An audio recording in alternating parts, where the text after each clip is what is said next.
Hey everyone, we're back with another week of Find Your Film. We are just fresh off an interview with the Penny Black filmmakers, Joe Saunders and Alex. I'm trying to get his name, Alex Gear or Alex Greer. I'll look him up right now. Hold on. Can you Greer. guys help me out? I'm just kidding. Greer. Alex Like Greer. Judy. Yep. Like Judy Greer. I should have asked him if he's related to like Judy Greer or Jane Greer from Out of the Past, but should have asked that.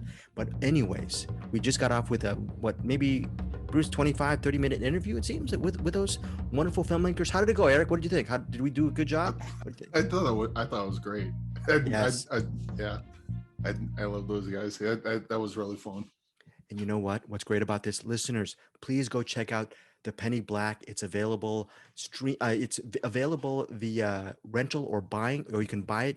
There's going to be links in our podcast descriptions. It's pretty much everywhere you can get it. We really enjoyed it because why, Bruce? Why did we like the Penny Black so much as a doc?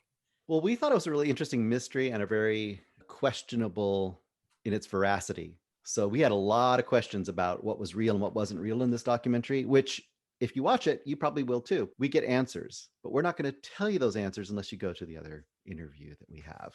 Oh, Bruce is he's like one of those characters from those Peter Strickland films. He tantalizes us and then he puts us polish my boots and I'll give you the answer. Okay, yes, Bruce, we will polish your boots. That is also a mini plug to our recent podcast of Peter Strickland for our director's spotlight. We covered the Duke of Burgundy and the King of Burgundy, the Duke of Burgundy, and In Fabric. That was from a couple of days ago. And also this week, we will be releasing check out our interviews with the Penny Black filmmakers. Really wonderful documentary. And you know what's cool about this? We're such fans of the movie. You should also check their website as well. But we get a lot of those questions answered on our podcast. So definitely check out the podcast because the Penny Black is very, very interesting. And Eric, did you get you start off with a big question. Did you get a lot of your questions answered from this interview? Greg, I'm not a softball interview. I like to do the hard-hitting questions, such as what's your favorite movie and what's it like to make an awesome movie? Listeners, here's a I'm spoiler. a dickhead. I'm sorry. I was the proverbial dickhead who asked the favorite movie question because Eric Holmes is trying to be nice. We had to figure out what to put in the box. And dude, there's so many things to tease about this interview. It's so good. Yes. I'm sure Bruce has a great one to put in the box that I do. I can also tease it. Want me to tease the interview really quick? Yes. Okay, Sister Christian, okay. By the way, listeners, I just edited Bruce because he just sang Sister Christian, you're the only one. It's a reference to what movie, Bruce Berkey? Oh, I don't know. Some little movie by some guy. So okay. It's about a woman on roller skates. I don't know. Something like that. That's not actually the right lyric, so you can keep that. That's an invention of Bruce's. Yeah. Oh, okay. Really? Oh, okay. No, it's actually that part you got to block out. I got to block. By the way, Bruce and Eric really hate me because when they listen to the podcast, they see all my horrible edits that I do as Gregor Scissorhands. And I'll be editing those out. But yes, Sister Christian, that is a really nice, tantalizing tease from Bruce Perky. And now this week, our featured reviews. By the way, before we get to that, Perky, Texas. How was your weekend watching movies? Was it really enlightening? Was there a classic that you got? Were you able to see something really amazing this week? Yeah. Well, I mean, we had the Peter Strickland stuff, so I got a little of that under my belt. But then I also I watched a few good things here. I got to take a trip out to Texas, so it was a surprise trip from the box. Speaking of singing, because there is a surprise trip from the box at the end of here's a little teaser. At the end of this episode, Bruce Perky, in honor of that box movie that he's going to be reviewing, he will be singing a song in Espanol for us. Bruce knows what that reference means. You all right? You're gonna sing a little Spanish song for us? I don't know if I know the best little whorehouse in Texas, but in Spanish, but I'll try. By the way, that's a good movie. Eric Holmes, good week of watching movies. Mucho Spaquito. Do you have any great movies for us, Eric? Was it a great week of watching movies or just meh? It was very slow movie watching week for me. I got the three we're doing, and I got to rewind. I did the Bo Burnham Inside, and so we'll talk about that. And as far as Spanish songs, Para Bailar La Bamba. Okay, listeners, what I just cut out was a Richie Valens classic called La Bamba, sung in harmony, by the way, and full note with Eric Holmes. Eric Holmes will have to sign a mega deal with Richie Valens' estate before we get him on record for La Bamba. But aside from Bo Burnham Inside or this Texas thing that Bruce Perky is alluding to and tantalizing and teasing, we are covering 3 movies this week, 3 featured movies. The first 2 movies are going to be Gaia. I think that's how we pronounce it. Gaia. Bruce Perky, you think it's pronounced Gaia or Gaia or Gaia? You think Gaia maybe? I've always heard it pronounced Gaia. So okay, Gaia. That's going to be our first movie. Our second movie is another new film called. Hey, how you doing, Eric? You doing all right? You doing okay? Hey, you know, I do all right. No, I'm just we're family around here, right? I love you. You love me. You know, the one thing I don't like is Bruce wasn't around for this movie.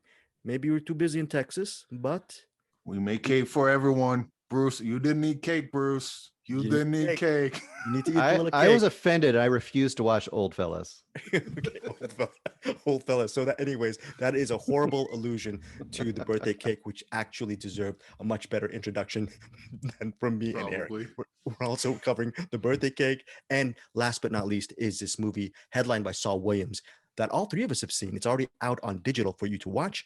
It is called Akilla's Escape. The previous movies, The Birthday Cake and Gaia, will be available for viewing digital-wise, I believe, on this Friday, this week. Okay, so first off, we are going to start off with Gaia.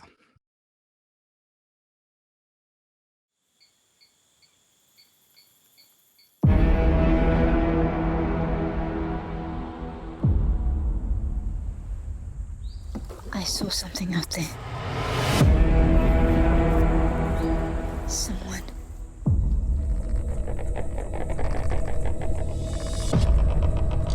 The largest organism on the planet lives right here. Growing. Waiting. And it's ready to spread. She lives in the forest. Who? God.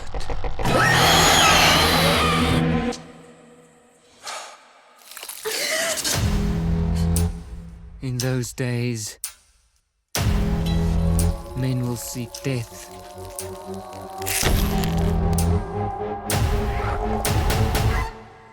But will not find it. All you know is excess. The devouring and more. And more.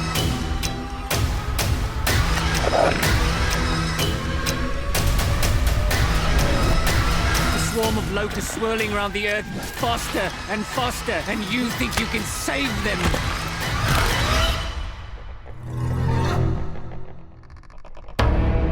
And that is your god. She was here long before the apes started dreaming of gods.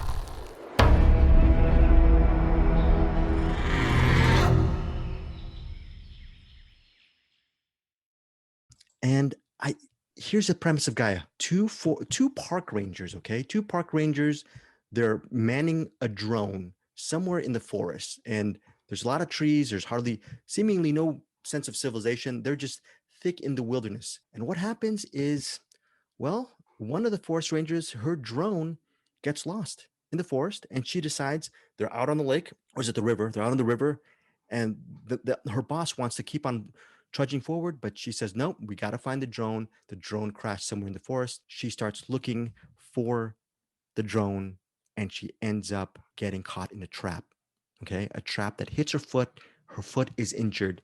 Rescuing her from the trap are the people who made the trap, these 2 survivalists, a father and son.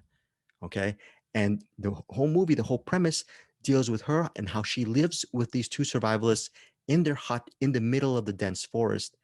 The only catch, though, is father and son, they're both white. They're probably, you're wondering, did they come from the city? Where did they come from? But they're all, the father's pretty emaciated, pretty skinny. The son looks actually in good health, but they're living like, I guess, natives to the land. There's a whole different element to this forest. There may be a supernatural force living in the trees or whatnot. And I'm still trying to wonder what Gaia is. There's something about the force of nature in this movie. And let me tell you something, folks. Not too much of a spoiler, but I'm a huge mushroom guy, and I don't know, my love for mushrooms just I'm still gonna eat mushrooms. I'm gonna still put on my pizza and my soup and all these things, but mushrooms are a little bit. They went down a little bit of a notch overall with Gaia. Bruce Porky, your thoughts on this film? It's very atmospheric. It's visually rich, and I'm thinking maybe on an intellectual, cerebral level, it might have caught your attention.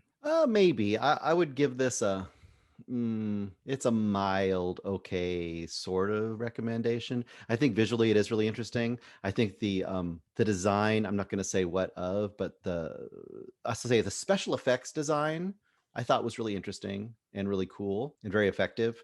The story was kind of it was kind of middle of the road for me. It wasn't as creative as the look, I guess I would say. I guess the story was kind of, I felt like it was a bit tropey. And there's some things that I just had a really hard time with right out of the gate, like the whole drone thing. Like, first of all, I've watched Apocalypse Now and I've watched Deliverance. And I know you don't get out of the boat when you're on a river like that. And that's the first thing they do in this movie. After their drone has literally stood in front of some creepy guy that knocked it out of the sky, and she saw it because it had a camera that she could watch. And I'm like, that right out of the gate kind of threw me out of it a little bit, because I'm like, why in the heck is she going for that drone when she saw some weirdo guy just take it and knock it out of the sky? So whatever. But the story was a little bit hokey to me, but there was enough good things, I guess I could recommend it slightly.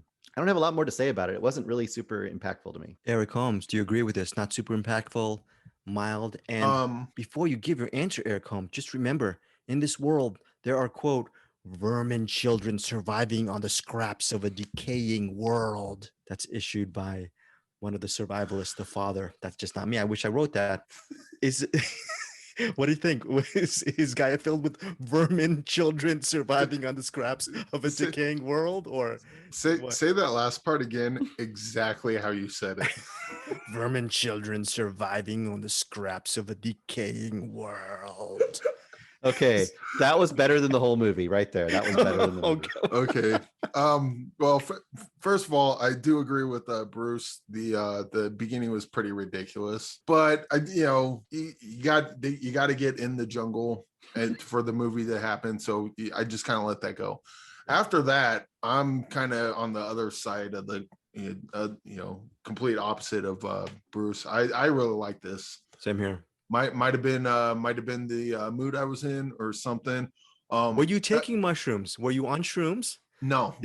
And actually, I do eat mushrooms a lot, like cook them. Okay. And I'm like, oh, I could have so easily been cooking mushrooms tonight. Just, like, because sometimes I'll cook and I'll eat. We'll watch the screen, so I'll just be eating whatever. It's very likely I could have been eating mushrooms while watching this. I'd be like, nope. Put that fucker back. I'll just go with the things I didn't like first, because there's not much of it. So there's the opening was kind of ridiculous, but I just kind of let that be. And there's a part not towards the end, but kind of getting there, where the emaciated guy, they say he's a fun guy, but I don't know. Sorry, just had to get that out of the way. But he kind of had this whole diatribe, and right. I kind of wish they would have leaned into that, or like kind of earned that moment a little more. So that part, it worked for me in that I understood that the character is kind of, a little loopy, so it would make sense they would say something like that. But that part didn't really work for me. What did work for me was the rest of the movie. It was a kind of like a what am I thinking? Atmospheric, immersive, or not like Midsummer, but Midsummer adjacent, where folk horror kind of stuff going on, sort of. Yeah.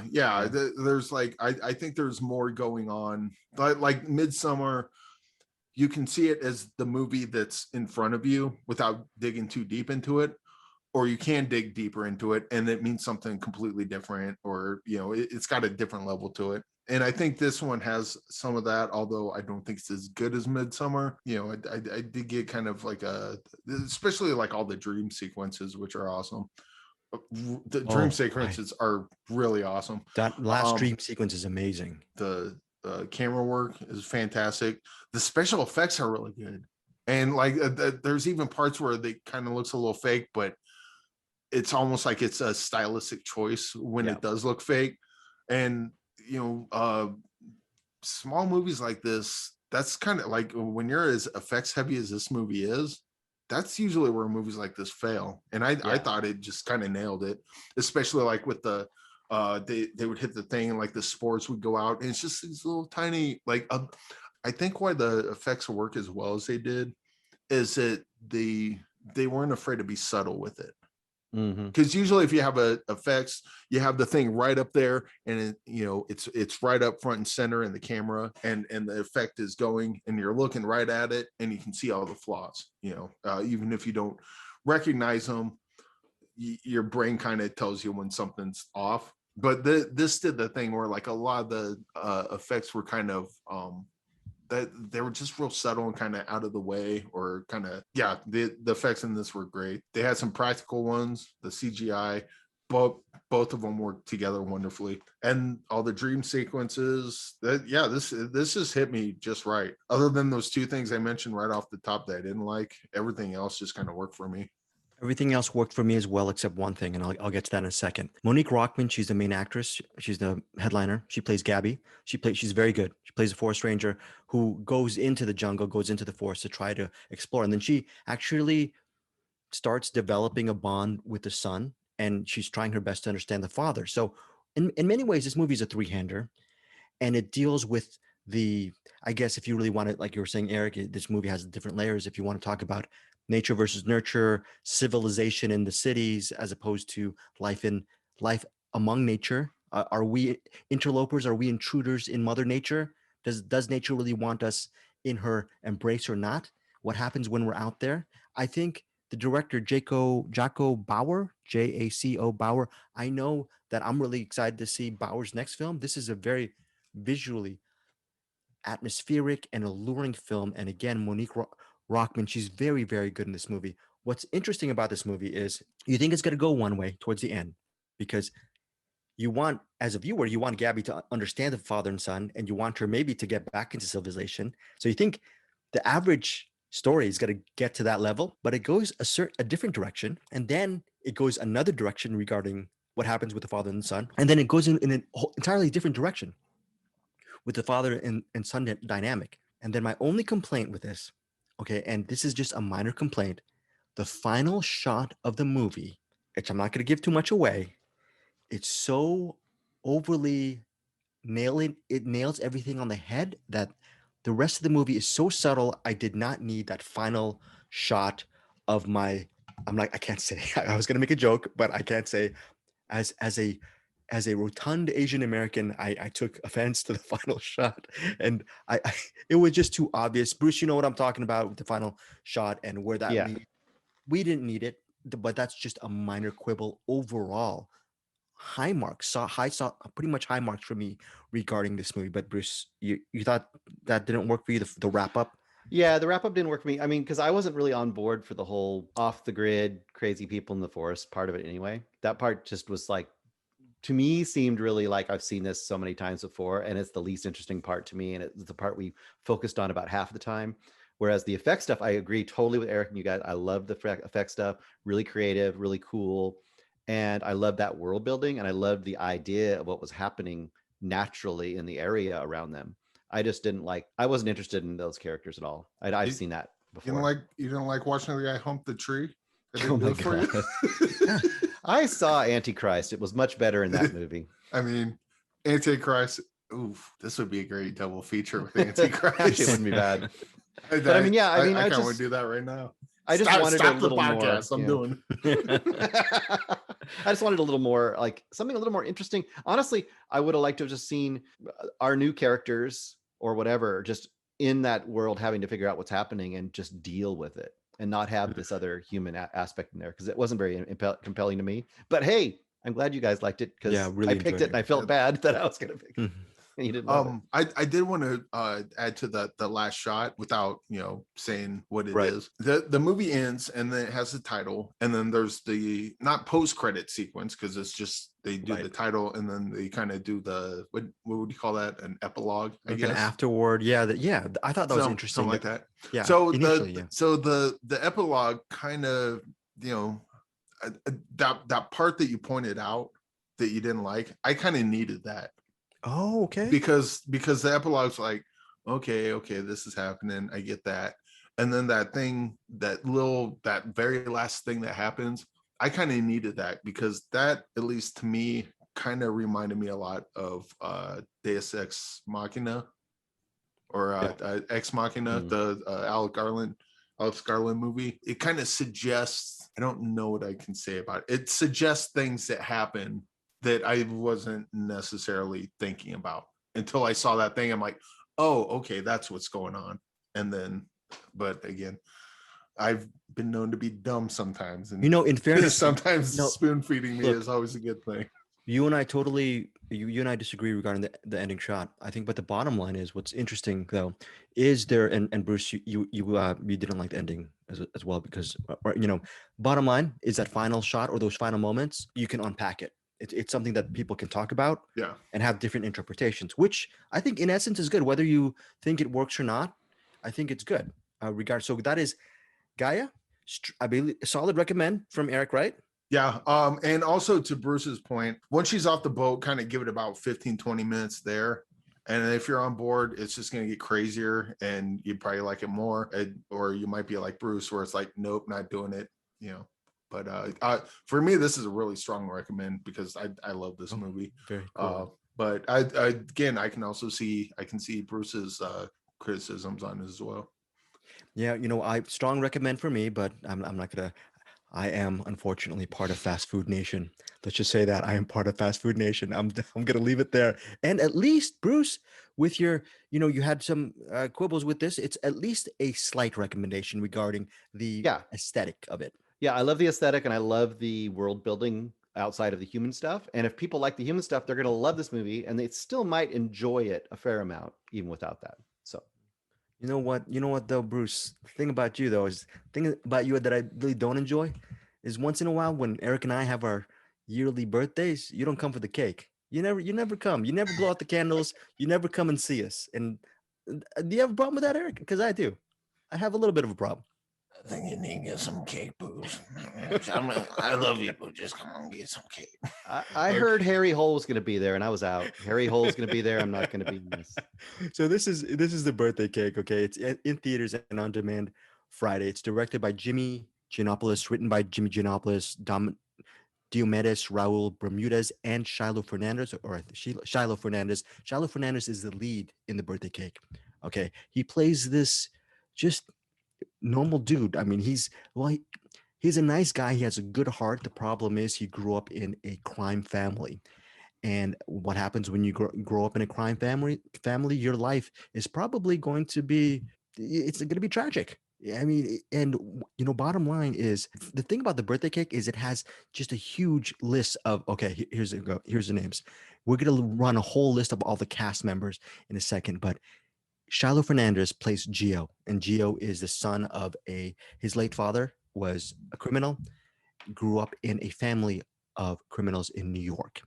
Okay, now Gio, what happens is every single year to commemorate the death of his father, Gio is supposed to bring a birthday cake to his uncles and relatives, and they celebrate at his Uncle Angelo's house. Uncle Angelo is pretty much the mob boss, the leader of this crime family. So every year he goes to by the way, Uncle Angelo is played by Val Kilmer. And that is the whole premise of the birthday cake. On the 10-year anniversary of his father's death, Gio brings a birthday cake made by his mom. His mom is Sophia, played by Lorraine Bracco.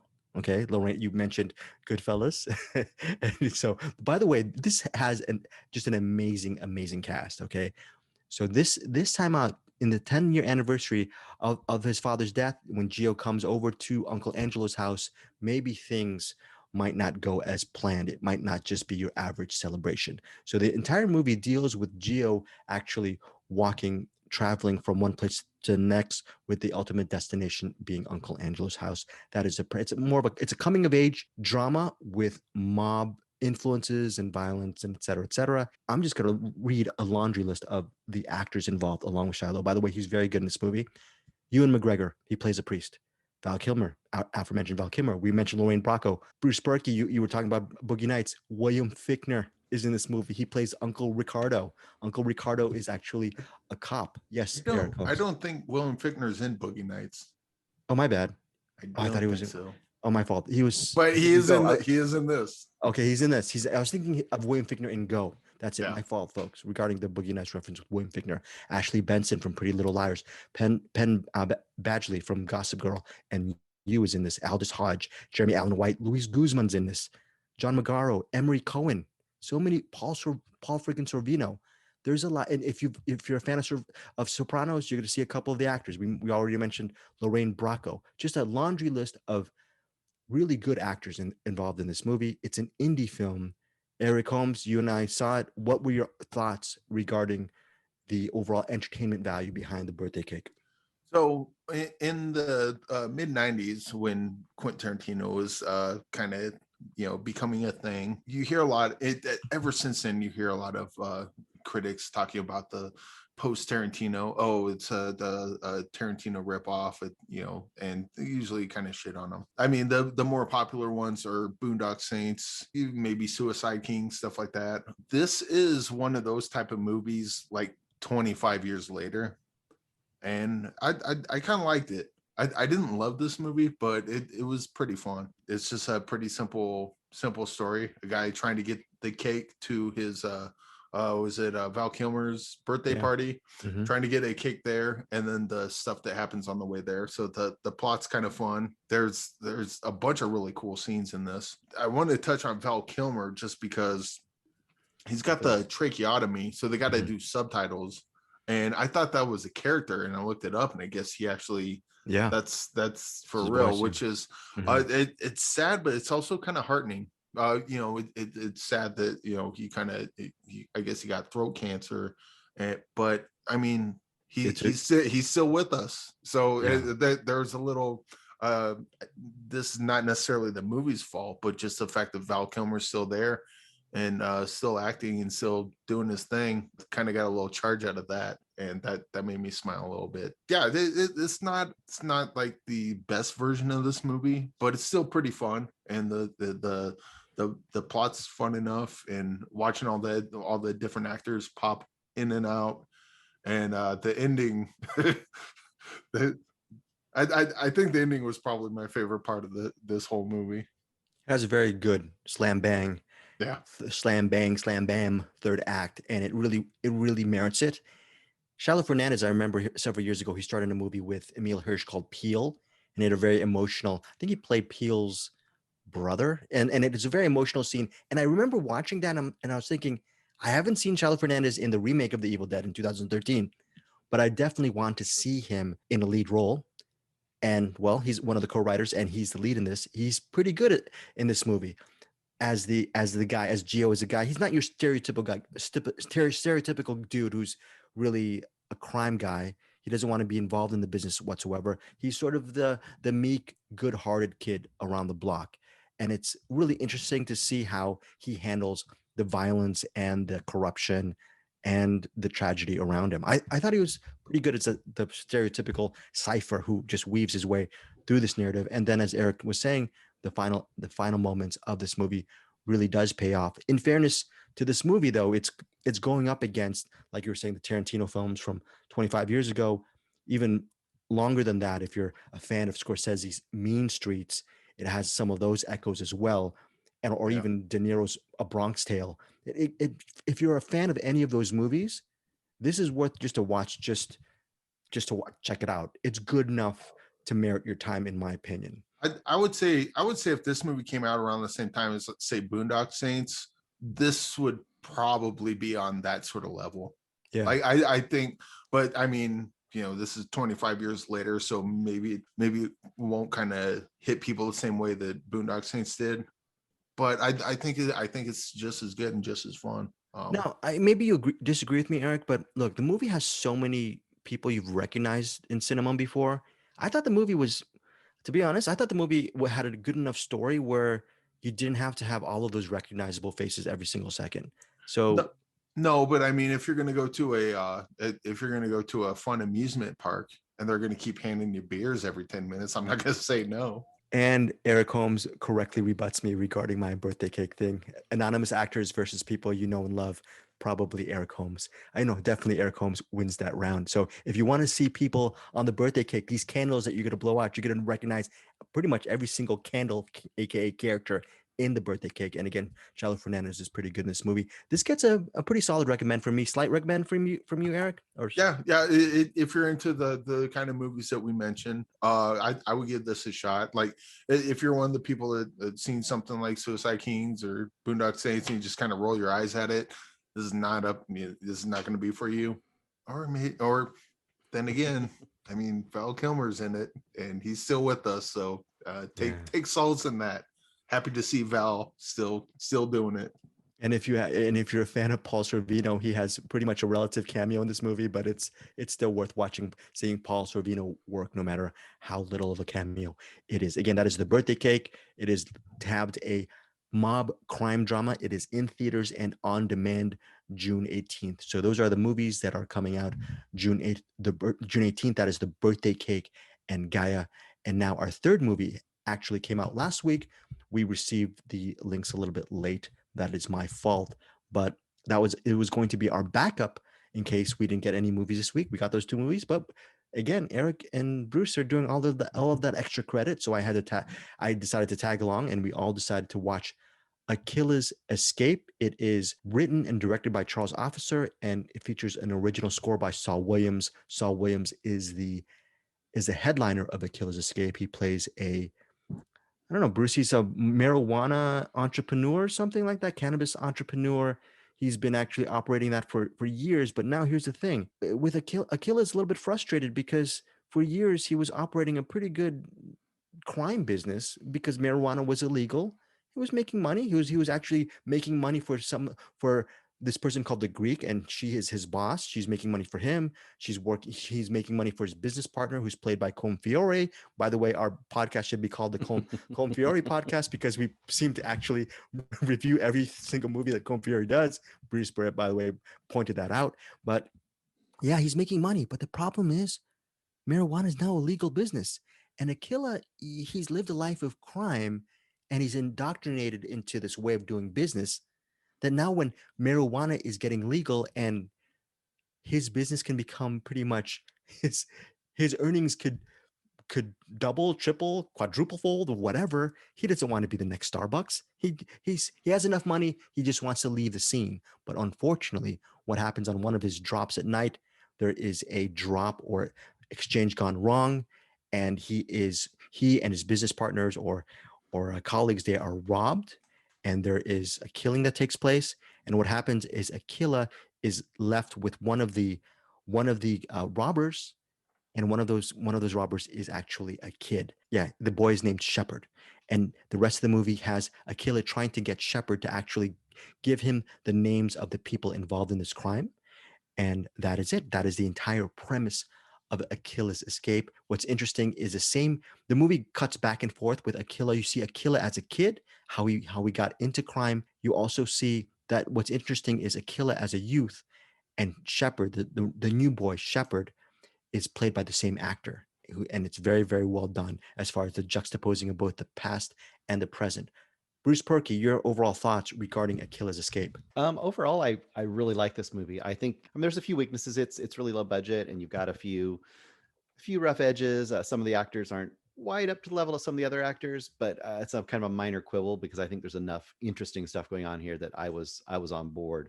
Especially Saul Williams as Akilla.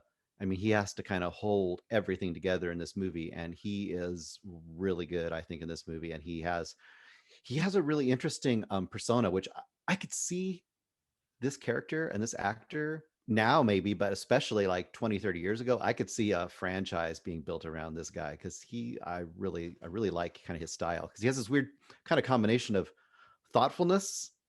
He feels like someone who's been in it long enough that he's kind of balanced now, but he keeps getting pushed. And I love those kind of characters that keep getting pushed. And you know, as you see his past and his present kind of interacting, you know that when he is pushed, he's a dangerous guy, but he's a quiet guy most of the time. But when he's not a quiet guy, he's a dangerous guy.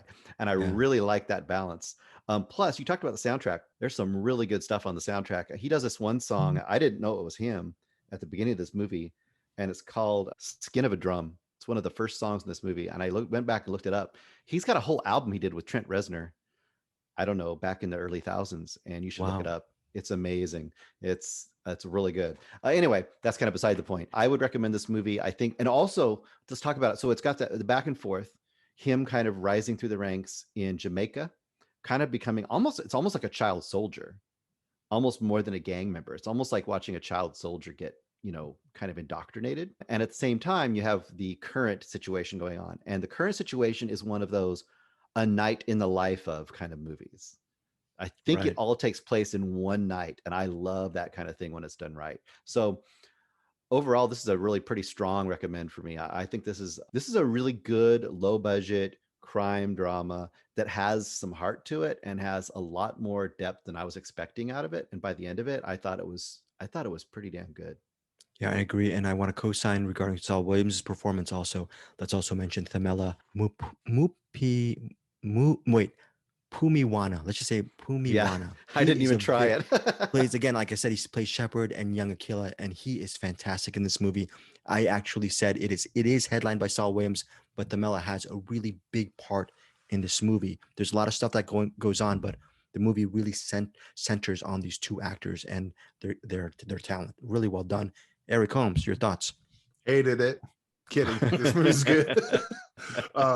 I guess just like with the last one, I'll talk about what I didn't like first because there's not much. It does the music video thing where like it played like. Don't get me wrong, the music's awesome. I don't know if they played any Buju Banton, but I would have liked to hear Murderer or Love Sponge, thrown in there somewhere. But regardless, it did that thing where like it kind of plays out the whole song and kind of plays like a so when it gets to that and there's not much happening, it's like, okay, I can go get a drink or I can go take a pee real quick because they're going to play this whole song all the way through and nothing's going to happen. And that's kind of early on, so they get past that. Other than that, this is kind of similar to the birthday cake in that like with the birthday cake is the Italian mob. Maybe you're thinking, oh, I've seen that movie 1,000 times. I don't need to see another mob movie. This kind of pushes those same buttons, but it's like a Jamaican weed dealer. But it kind of plays in that same sort of area. And I definitely co-sign on the main actor. What's his name? Saul Williams. He's really good.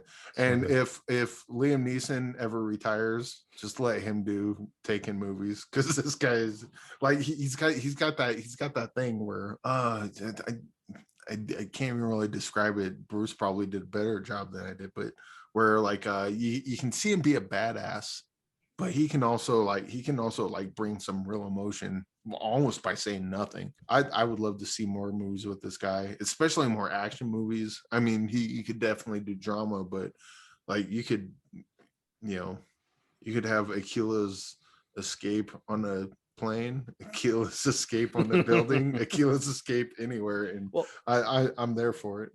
You're talking about what you're just talking about. I'll talk about an early scene because it doesn't tell anyone anything, but there's a scene where Akilla early on is on his knees and he has a gun in his face. And just the way he plays that, like a different actor doing it could have been a really bland or normal scene, but he plays it in a way that just not only increases the tension, but you're like, oh man, it's just something's going to happen. Something's going to happen. You're waiting and and you haven't seen him do anything up to this point. Nothing. Except drive around his car, like you said, like a music video. You've seen him drive around his car, build a birdhouse, whatever that is, It's like, so you don't have any reason to believe it, but it's just the way he acts and he can give the expression. And he has that maturity that makes you really trust that he knows what he can do. And you just go with it, I think. I'm hoping, praying for the day, even though praying doesn't do anything, but I really want the day to come where Saul Williams does so many action movies that I get sick of him. That's how much I want to see him just start doing Yeah, he's action movies. good. He's very good. And look, credit goes to Charles Officer. He co-wrote this with Wendy Motion Brathwaite, and he directed it. Charles Officer directed it. This movie, towards the end, the director, Officer, he could have actually made this very saccharine and very heavy-handed, and he decided to pull things back. Did you guys like that? The fact that he didn't go overboard with the emotional fireworks and wrapping everything up in a nice little bow, that kind of crap. I did. I liked how he played it out. I'll just say there's a standoff of some sort that plays out differently than I thought it would. And there's a scene after that that played out differently than I thought it would too. I thought it was Yeah. pretty subtle and well done for the kind of movie it is. I mean, it gives you the action and it does some things that are pretty straightforward, but it stays subtler than it needed to be. And I think that's appreciated. But Eric, go this ahead. movie also has like a little bit of romance too. Hmm? That kind of works in this movie, and it shouldn't. Like usually that sort of thing is just like tagged on. It's like, okay, let's move past this. But like in this movie, I'm like, no, we can stay here for a bit. I'm cool with that. By the way, there could be another movie. I just want Akilla, just a prequel of Akilla's Escape, where it's just Akilla beating up that guy incessantly over the years. That by the way, listeners, there's a person who's an enforcer. He's the enforcer of the boss, the mob boss, aka the Greek. There should be movies with Akilla just beating him up in previous iterations. So having like a Hope and Crosby, I hate you kind of, but I need you kind of relationship. So, What was it? Her son or her nephew? I think it's. What are you doing with my nephew? Funny you should mention that. I won't say any more because that'd be spoilers. But yeah, that was a really good scene. So that is Akilla's Escape. As of this recording, it said it's in theaters, but most of you will check it out. Probably it's available right now in all digital platforms. So check out Akilla's Escape. Before we end on that, Eric, you're very good at warnings and caveats and everything like that. For people who are really deep into crime dramas, is there a warning? And this goes to you, Bruce, that this movie has a lot of heart and a lot of drama. Do you think people who are expecting just your crime, violent movie should steer clear from this? You know what I'm saying? That kind of thing. Like, I mean, or no? Is that? I would think you would know pretty quick what you're getting into with this one. Okay. I mean, as far as like crime, like movies of this type, much like The Birthday Cake, this one's kind of rough around the edges, but it kind of sort of works for this. I don't really have any sort of caveats on this one. Okay, to me, I would say if you like that 70s style, like a 70s style like action movie, I think it fits into that really well. I think it's not John Wick. This is not really flashy, super stylized. This is more, you've got a character, you're with him, and you're going to get to know him and why he does what he does. But when he wants to kick ass, he will kick ass. So if you hate Jamaicans, you will not like this movie. Very funny. Or Confiore. If you hate him, you won't like it. Confiore and Jamaicans, don't see Akilla's Escape. But other than that, all three of us gave it solid to even strong recommends. Bottom line, all three of us recommend Akilla's Escape, again in theaters, but most of you will see it on digital. We do have a movie rewind this week, and that is courtesy of Eric Holmes. I think Bruce Berkey was espousing the intelligence and the awesomeness of Bo Burnham inside. And Eric Holmes, do you co-sign on Bruce Berkey's previous review of this, I guess, Netflix, was it a movie or doc or what is it, whatever that is? I would actually kind of call this a musical, I guess. Mm-hmm. I was listening to Film Vault and Anderson called it a musical, and I hadn't watched it at that point, but after watching it, yeah, this definitely qualifies. This, well, first of all, comedy music is usually the bane of my existence. I usually absolutely hate it. Wait, you don't love Weird Al? Weird Al Yankovic? No? Weird Al's serious stuff. Okay. Weird Al's not comedy. Weird Al is serious music. Okay, good. Fair. but Bo Burnham takes a page from Trey Parker the song can be funny, and usually the lyrics aren't. They're kind of amusing. So you have to have the song be catchy. and Bo Burnham nails that. Like every song is like I could imagine, someone just playing the song, without the context of this musical documentary or whatever. So that works. As a full piece, I was getting kind of frustrated a little bit because he has like really good ideas, and you can tell he has real frustrations that he wants to kind of express. And then a lot of times he'll kind of I don't think he seems confident enough in them, almost like he's like, I'm saying this thing, but then I'm going to do this joke to kind of pare it back. It's like, no, you got a good point. So the whole time I'm watching this, I'm like, I just want to hear Bo Burnham talk. Like, just like I listen to him talk on a podcast and get those ideas out of him. Then it kept going, and he seemed to get more confident. So it was almost like you're watching him grow in his art as you're watching the musical. And so this is weird to say, because all my problems with it were kind of slowly fading away as it went on. Almost like we're watching, someone just, kind of mature as it goes on. And then it gets to the very last moment of it, and I'm like, oh, here we go. He's gonna do that thing that I know he's gonna do, and it's gonna bug the shit out of me. And then he didn't. I was like, good job. Perfect dismount. I think he has more growing to do. I really want to see him do something earnest, because I again, he's got a lot of ideas in him. I would like to see him kind of grow in his confidence and be able to say his ideas and express those without having to feel like he needs to, what's word, kind of like defend them before it comes out. You know what I'm saying? But as it is, this is he's very charming, he's very funny, he's very talented, and I'm glad I saw this, and I can't wait to see the next one. And I just hope he knocks it out of the park even harder next time. Okay, so that is Bo Burnham, Inside. Bruce Perky recommended it, I think a previous week or a couple weeks ago, and strong recommend from Eric Holmes. And it sounds like it's interesting. I like the way you reviewed it. It's like it seems like he's workshopping the material, and the more he workshops it, it's getting better as the whole thing. And I think that was kind of the whole point of it, or the whole theme of it was him like, I don't know what I'm doing. And then, anyway, this is really good. And lots of people talked about it. Lots of people praised it, and they're all correct. Yeah. and they're all correct. Okay. So that is Eric Holmes's Rewind of the Week. And now we're going to go to the Bruce Perky double segment. First off, Bruce Perky has a recommend.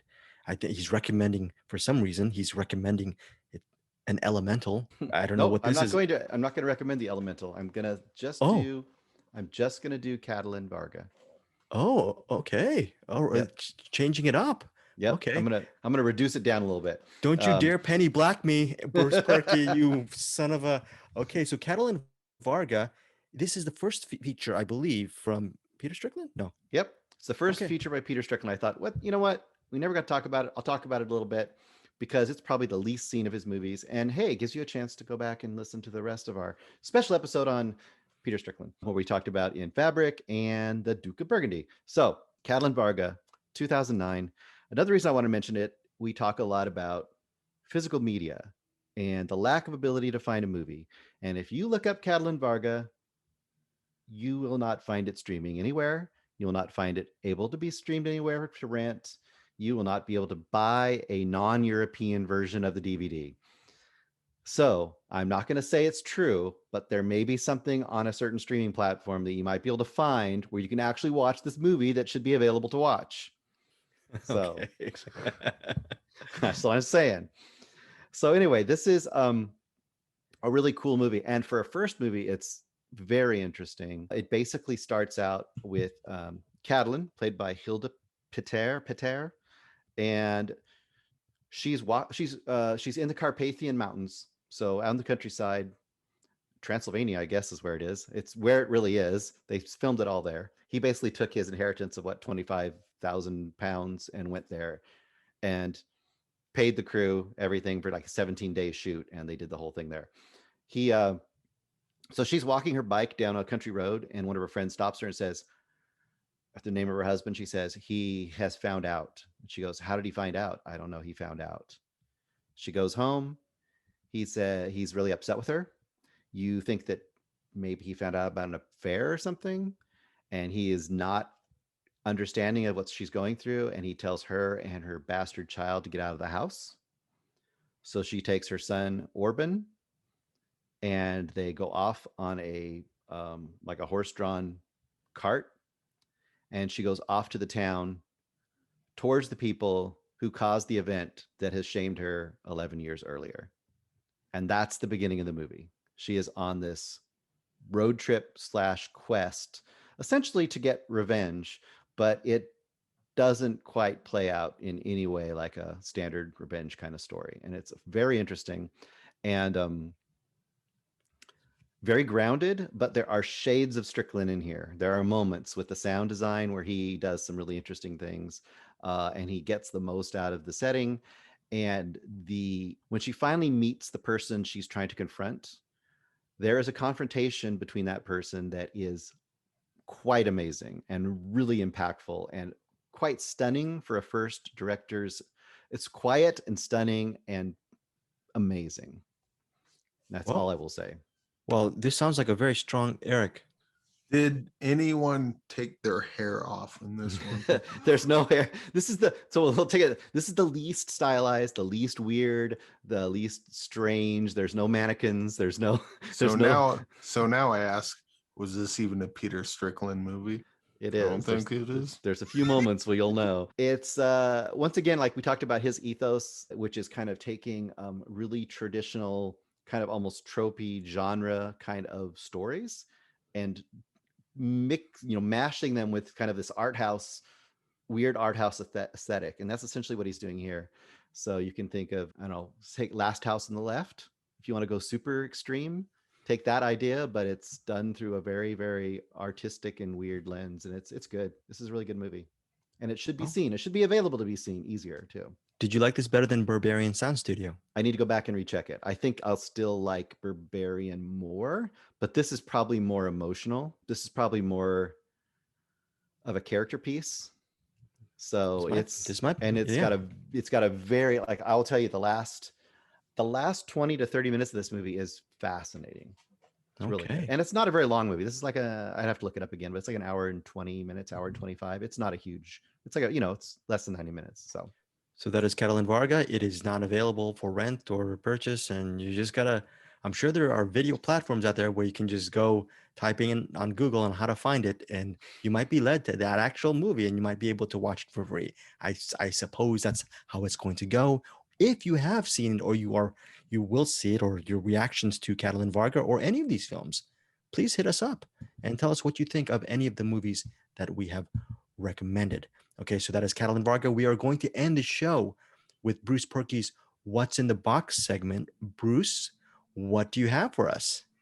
Eric. Ayo, Pete, drop that beat. Who's in the box? Oh, what's in the box? You lie! No! What's in the fucking box? All right, guys, we're back, and I apologize for Pete not dropping the beat. Thankfully, Eric Holmes reminded us that the beat continues. The beat lives on. Now, Bruce Perky, what you got for us for What's in the Box? Well, we have Andrew Martin's suggestion. Now, originally, you had given me sad eyes because you thought I was going to be stuck watching, what was it? Scenes from a Marriage. Scenes from a Marriage. Which I was perfectly willing to watch, but I don't have HBO Max. I don't have Criterion Channel. And it wasn't available to stream or purchase streaming on Amazon Prime. So I reached out to Andrew Martin and said, hey, is there another one you really like me to see instead? And he suggested I watch Paris, Texas by Wim Wenders. Now, I'm sure Greg thinks that's an equally horrible choice. Well, okay, before you start your review, I don't know if you guys know this. I interviewed Wim Wenders over the years a bunch of times. I actually had a nice interview several years ago for this documentary he did called Salt of the Earth. FYI, very nice human being. That said, a close friend of mine said Paris, Texas is one of his all-time favorite movies. I know it's supposedly a really brilliant movie.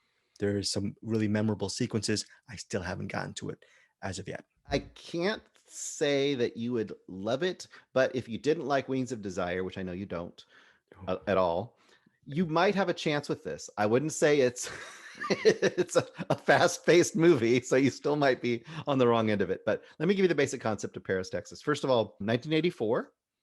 It is available on HBO Max and Criterion as well, but I could rent this on Amazon Prime. You can rent it a lot of places, and it's a really high quality, remastered print and everything. So, beginning of the movie, it's the desert on the border of Mexico and Texas, and you have Harry Dean Stanton walking through the desert with a almost empty jug of water, a red hat. He looks like he's been walking a while. He walks into a tiny town, and he's not speaking or doing anything. And the little doc there finds a card, calls the number on the card, and it's Travis's brother, played by Dean Stockwell, his brother Walt. You know Dean Stockwell. I think he's a suave motherfucker. Anyway, so they call the number. It's his brother, and his brother comes out to get him and take him back to his house in California. So essentially, in this movie, you have a double road trip. Basically, you have a road trip from Texas to LA. You have a sequence for about 45 minutes in the middle that's in LA, and then you have another road trip back to Texas. And as you go, you slowly see Travis, the character of Travis, slowly coming out of whatever, I don't know, catatonia or amnesia or whatever he's been going through. And you start to slowly discover what has happened to him, what has happened to his wife, and what has happened to his kid. And by the end of it, you have an incredible extended scene between him and Nastasia Kinski. I don't know if you're a fan of Nastasia Kinski from Tess, Yes. Cat People, a few things. There's a stunning sequence between those two, which is just a masterclass in acting, subtle acting. It's beautiful. So how to sell this movie? I mean, this is the character piece. This is a piece that really has those kind of grounded Americana, where you are like, it's neon and desert towns and small hotels and dust and, Harry Dean Stanton walking across an overpass on a freeway in LA while the airplanes are landing, like real airplanes are landing. It's just scene after scene of things like that'll either bore you to death, possibly Greg, or or will really draw you in and make you feel like you are just locked in to this character, so that by the time that he comes more and more out of his shell and more of his story starts to unravel, you are fully invested by the last, 35, 40 minutes of this movie. I think it's a really pretty fantastic movie. If you even like the idea of that actor and seeing him in a situation like that, it's worth checking out. And the cinematography is, I didn't look up the cinematographer. I'm sure it's a master cinematographer because it looks incredible.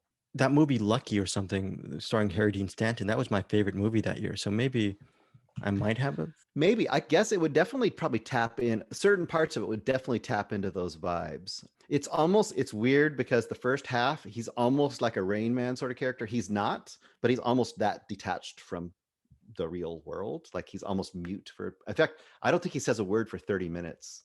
It's Dean Stockwell losing his mind because it's almost like a Rain Man in that situation too. Like he's having to try to get him back to LA and dealing with it. Have you seen this one, Eric? No, I haven't. In fact, I was going to get to it this week, but I didn't get to a lot of things this week. Yeah. Although I do want to see Scenes from a Marriage. I want to see this, and I have until the end of the world. That's just been sent. I might just do an impromptu director spotlight on next week's show. Yeah.